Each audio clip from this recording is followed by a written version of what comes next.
हल hello student, आज आपका अगला टॉपिक है बिलियन के अणुसंख्य गुण, कॉलीगेटिव प्रॉपर्टीज ऑफ सॉल्यूशन। हम बिलियन के ऐसे गुणों के बारे में बात कर रहे हैं जो बिलियन में उपस्थित विलेय और विलायक के कणों की संख्या पर निर्भर करता है, न कि इनके प्रकृति या गुणों पर।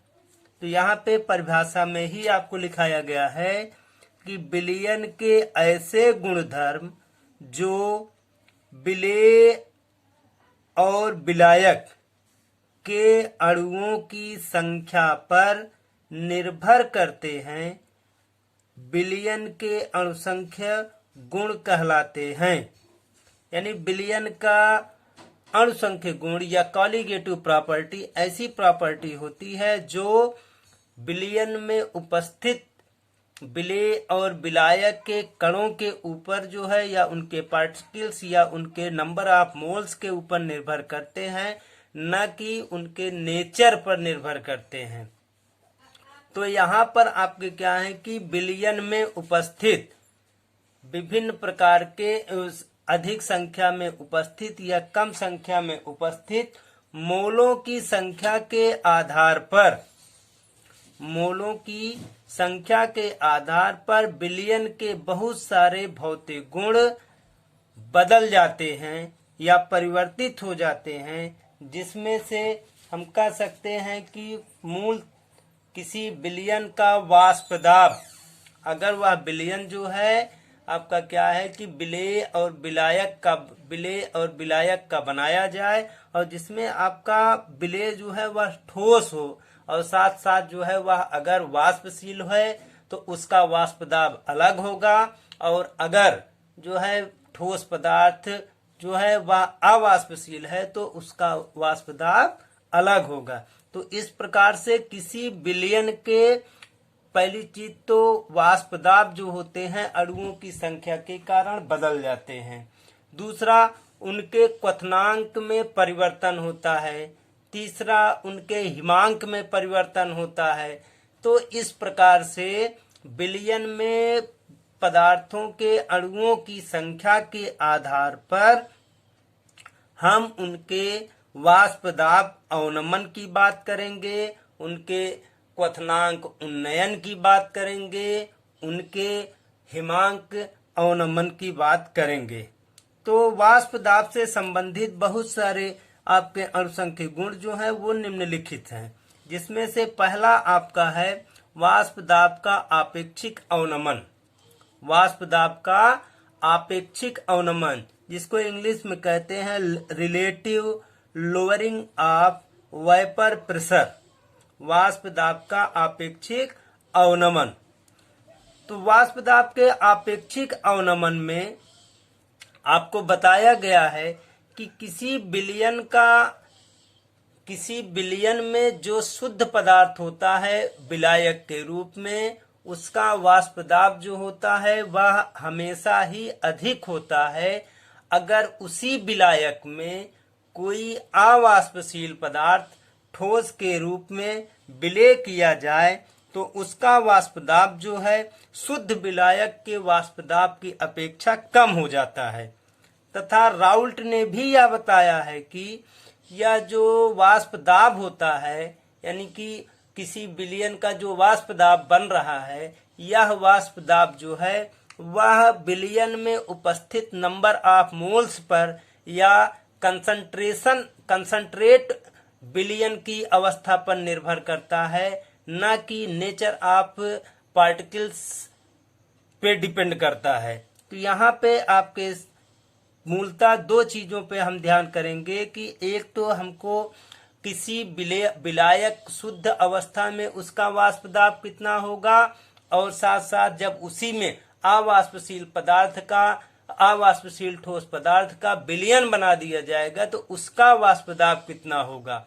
तो दोनों का जो डिफरेंस होता है, यानी कि शुद्ध विलायक के वाष्प दाब और उस विलायक में बने हुए अवाष्पशील ठोस पदार्थ के विलयन के वाष्प दाब का जो डिफरेंस होता है, जो अंतर होता है उसी अंतर को हम वाष्प दाब का अवनमन कहते हैं। उसी को हम क्या कहते हैं? वाष्प दाब का अवनमन कहते हैं। अवनमन मतलब आपका होता है कमी, यानी जो शुद्ध अवस्था से विलयन बनने में वाष्प दाब में जो कमी आती है उसी को हम क्या कहेंगे? वाष्प दाब का अवनमन कहेंगे। अब लोअरिंग ऑफ वेपर प्रेशर कहेंगे, लोअरिंग ऑफ वेपर प्रेशर कहेंगे। लेकिन हमें यहाँ पे पढ़ना है वाष्प दाब का आपेक्षिक अवनमन, relative lowering of vapour pressure पढ़ना है। तो सबसे पहले हम देखते हैं कि वाष्प दाब का अवनमन क्या होता है। तो यहाँ पे हम राउल्ट के रूल से, अकॉर्डिंग टू राउल्ट हम चलेंगे। जब अकॉर्डिंग टू राउल्ट रूल चलेंगे तो राउल्ट ने क्या बताया था? राउल्ट ने बताया था कि किसी भी गैसीय पदार्थ का आंशिक वाष्प दाब विलयन में उपस्थित उसके मोलों की संख्या के समानुपाती होता है, अर्थात P directly proportional to x के। तो यहाँ पे हम देखेंगे कि राउल्ट के रूल से कि P1 यानी कि कोई एक अलग अलग है तो उसके लिए हम P यूज करेंगे। P इक्वल टू आपका P नॉट x, या अगर अलग अलग दो सोल्यूशन लिए जाए तो पहले के लिए P1 इक्वल टू आपका P नॉट 1 इंटू x1 के। P आपका क्या है? P जो है वह आपका पार्शियल प्रेशर है, यानी कि आंशिक वाष्प दाब है। और P नॉट 1 आपका क्या है?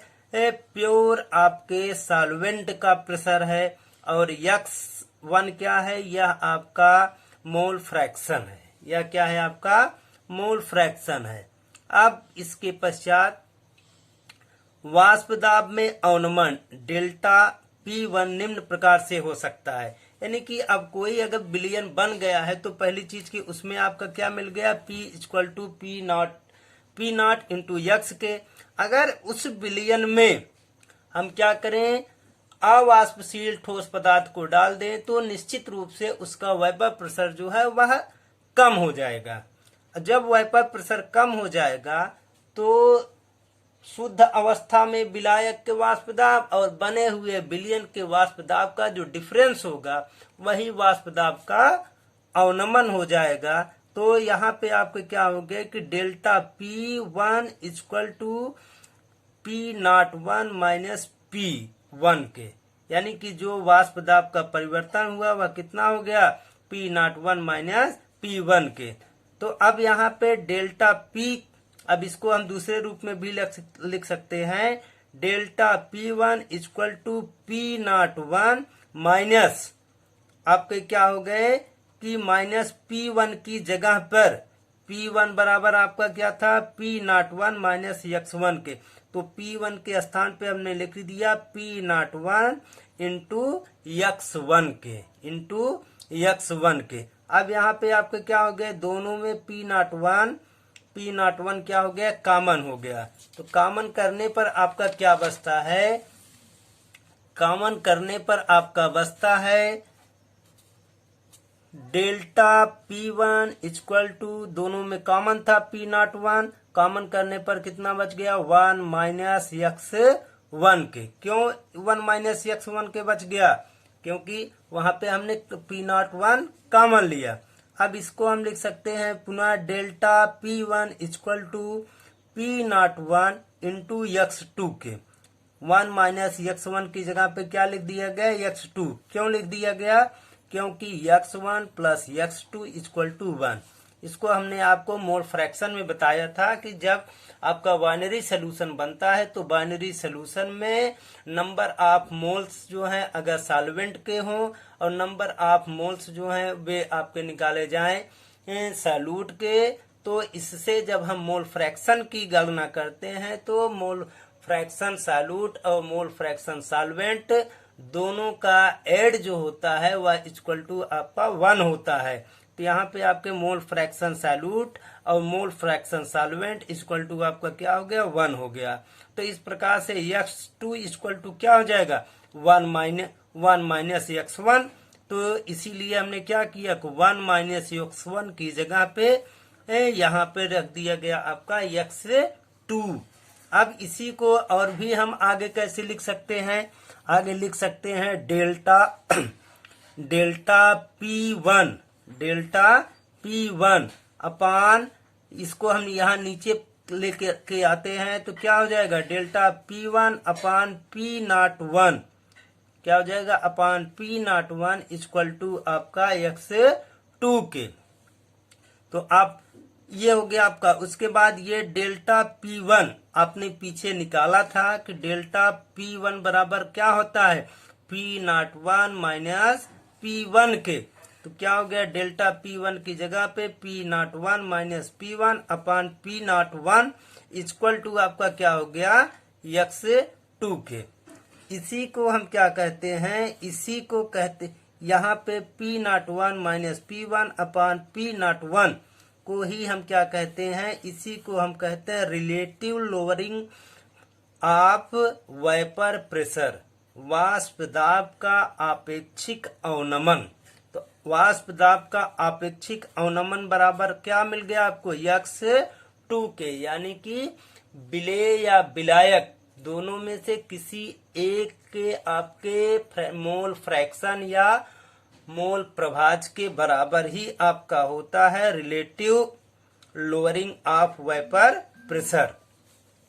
अब इसी को हम आगे देखें तो हम आगे देखेंगे तो पाएंगे कि P01 minus P1 upon P01 equal to N2, x2 की जगह पे आपका क्या हो गया, x2 आपका मोल फ्रैक्शन है, तो इसके स्थान पे हम लिख सकते हैं N2 अपान N2 प्लस N1 के, क्योंकि या चूंकि आपका x2 equal to N2 upon N2 plus N1 के, इसलिए हमने लिख दिया।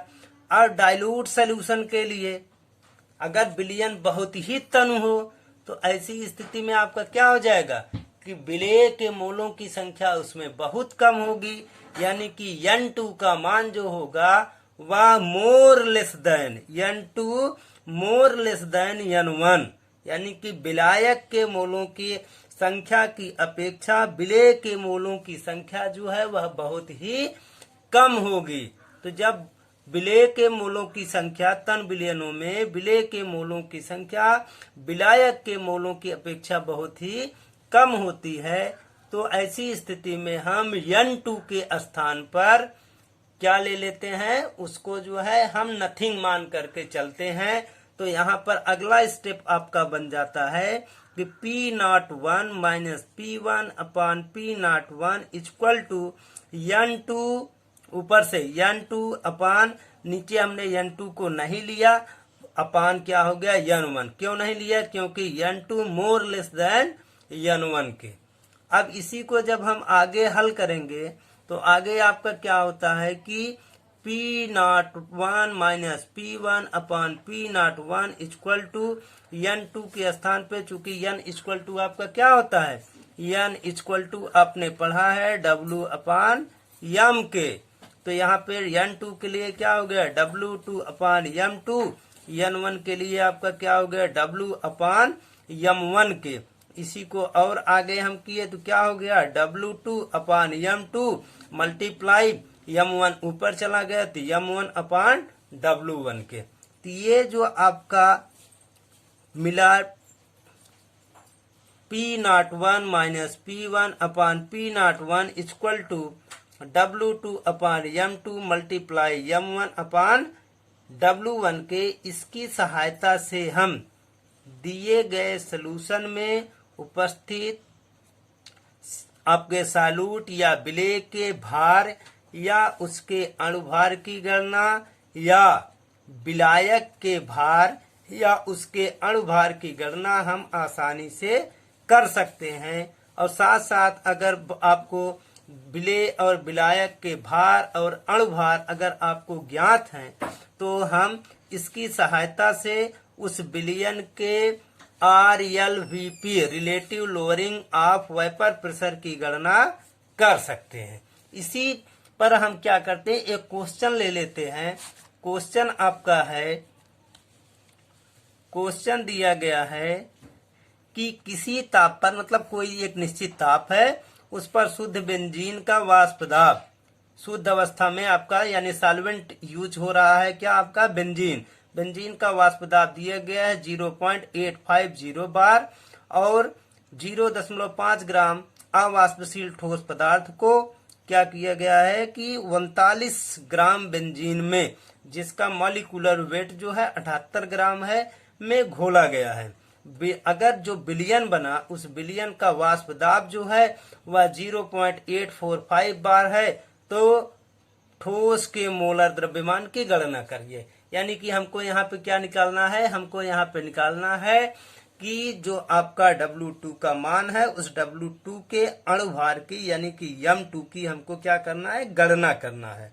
तो M2 की गणना करेंगे तो यहाँ पे आपको मिल जाएगा, कैलकुलेशन करेंगे तो P01 यानी शुद्ध अवस्था में आपके बेंजीन का जो प्रेशर दिया गया है वह 0.850 बार और उसके बाद आपके जो विलयन बना उस विलयन का जो प्रेशर बना वह 0.845 बार बना और साथ साथ आपके बेंजीन का जो अणुभार दिया गया है M1 वह 78 दिया गया है। W2 यानी कि सालूट या विलेय पदार्थ जो डाला गया है अवाष्पशील उसका भार 0.5 ग्राम दिया गया है। उसके बाद W1 यानी कि विलायक या सॉल्वेंट जिसको जो आपका क्या है बेंजीन है उसका कितना मात्रा ली गई है 39 ग्राम। तो हम इसी को फार्मूले पे रखेंगे। तो फार्मूले पर रखने फार्मूला आपको क्या मिला था P01 minus P upon P01 equal to W2 upon M2 multiply M1 upon W1।